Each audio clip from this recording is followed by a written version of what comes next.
So, the first comedian to the stage is a new friend of mine, and soon a new friend to all of you. It's the wonderful Oli Cordova, and we'll welcome him with rapturous applause in 3, 2, 1. Raise the motherfucking roof!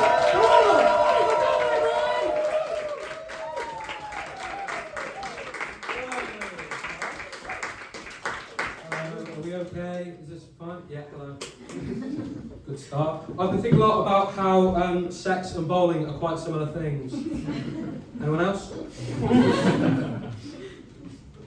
I'll elaborate. It's sex and bowling, I think, are quite similar. You know, both activities start off by putting on the special shoes. And my dad's always there to criticise my technique. I think sex is quite similar to a lot of things. Sex is quite similar to riding a bike, because I learned how to ride a bike at 22. And my girlfriend prefers an electric bike.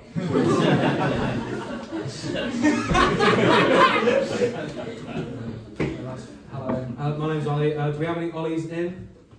Cool. I say that because I don't like my name. I don't like the name Oli. I just think for doing comedy with it sort of brings up the wrong imagery, because who's most famous? Oliver Twist. And he was an orphan. That's really sad. I don't want people thinking about orphans when I'm trying to tell jokes. You know what I mean? So I thought about changing it. I thought about changing my name, my stage name, to my middle name, which is James. And I thought, of course, the man who shot Martin Luther King was called James. And I don't want you guys thinking about murder at all whilst I'm up here on stage. So I thought about a nice little compromise. I just sort of go by my initials. I thought I'd go by OJ.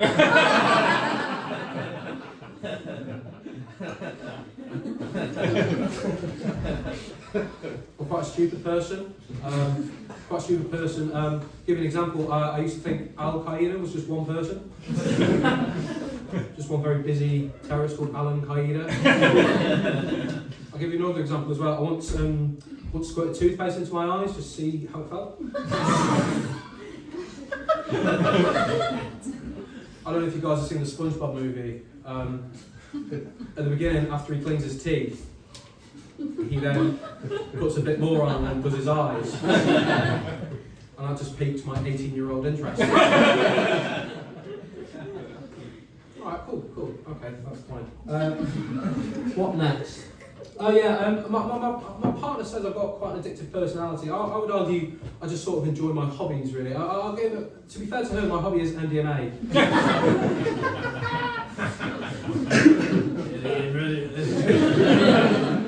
But I was thinking about where because I feel like she has a point, and I do have a bit of an addictive personality. I was wondering about where it came from, and I think when I was about 8 years old, the first thing I got addicted to was Pokemon Platinum on the DS. I don't know if anyone's familiar with that IP, but from about 8 to 15, all I could think about was Pokemon. And then when I was about 15, that sort of left my head, and I just couldn't stop thinking about why I didn't have any pubes yet.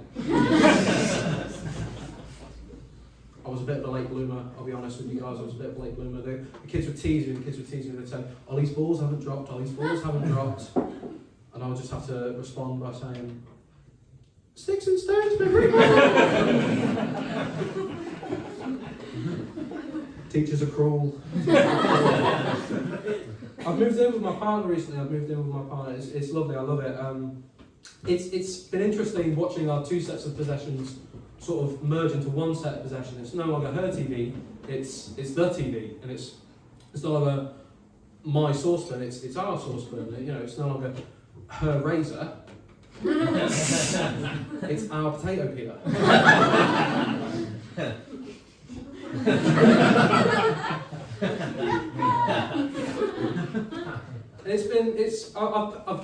I've gained massively from this. I've won the move-in, because before we lived together, I had one plate.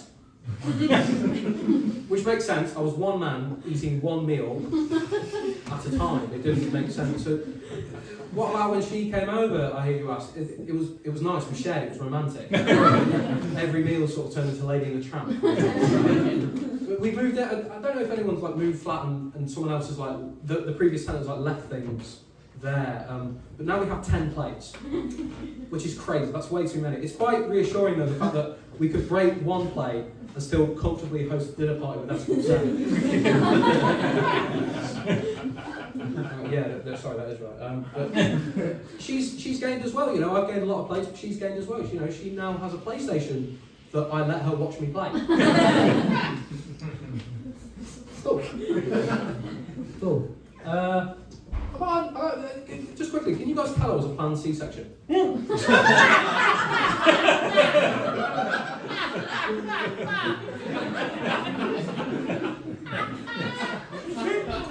That was a bit too much, to be honest. I got an email the other day. I got an email, one of those junk emails, and it was for a frying pan. I'm good on frying pans, but what caught my eye was that it was marketed as an unstoppable frying pan, which I found a bit intimidating, to be honest. I'd like to think if push came to shove, I'd be able to stop my frying pan. That's it. That's that bit. I struggle a lot with receiving gifts, so birthdays can be quite hard. I don't know if anyone else has a birthday. Yeah, me too, man. My partner went to Mallorca on a hen do a couple of months ago, and she got me a little lighter that says Mallorca on it, and it was a nice store, but my name's Oli.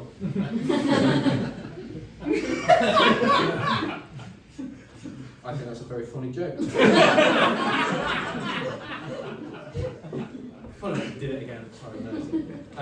I do have a girlfriend. You won't know her. She goes to all the comedy shows, but I do have a girlfriend. We met on Tinder. I was on date. I know we are a Hinge couple down here. We met on Tinder. I was on all of them though, but I was on Tinder for about 9 months before I met her. And if I had to describe my experience on Tinder in 2 words, I would say fucking humbling. My mum always said that I was a handsome young boy. What a lying bitch!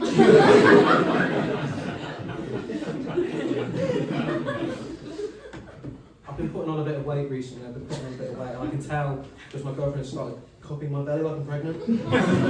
I'm just happy for the support to be honest. It's quite nice. I think I snack too much. I'm sort of grazing throughout the day, so I've come up with a bit of a system. Instead of snacking throughout the day, I'm just sort of going to have 3 big snacks at set times throughout the day, really.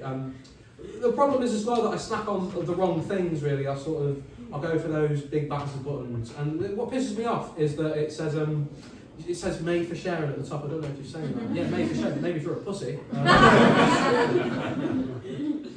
That's it. Anyway, back to my lovely girlfriend. She said she was looking for a man, not a boy. I said I should hope so. I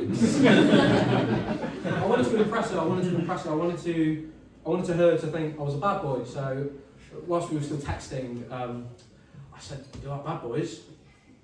I'm the Zodiac killer." She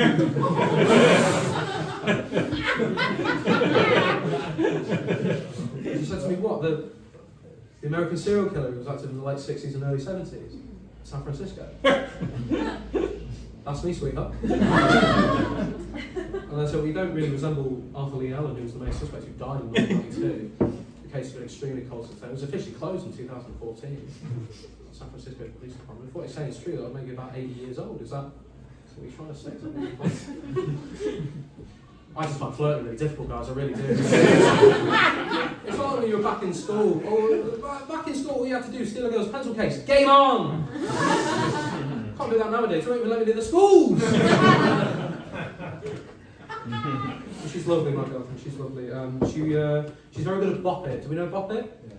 Yeah, it makes her quite a reactive hand job. Pull it, break, twist, flick it, not so much. No, she's fine. She works at M&S. I'm not saying she's an upgrade, but my last girlfriend worked at Sainsbury's. Come on! If I keep this up, my next girlfriend is going to work at Gloucester Services.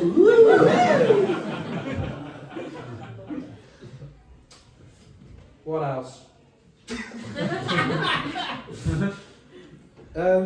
Yeah, we live together now, and she likes to leave these little reminders around the flat. I say reminders of skid marks, but she's not here, so she doesn't get a vote on if I do that joke. It's fine. I'll tell you a couple more things, and I don't know how I'm doing. I'll just tell you a couple more things. I came third in this year's Cornish Comedian of the Year competition. Thank you. thank you. It's been amazing since I came third in Cornish Comedian of the Year 2025. Everything's changed since I came third in Cornish Comedian of the Year 2025. My girlfriend lets me sleep on the bed. It's quite nice. It's quite nice, and it's I'm actually okay that I didn't win Cornish Comedian of the Year 2025. I am over it. It's fine. It's better comedian won. It's fine. Doesn't matter. Sorry, quickly, madam, do you know who won Cornish Comedian? No, but you know who came third. Get it!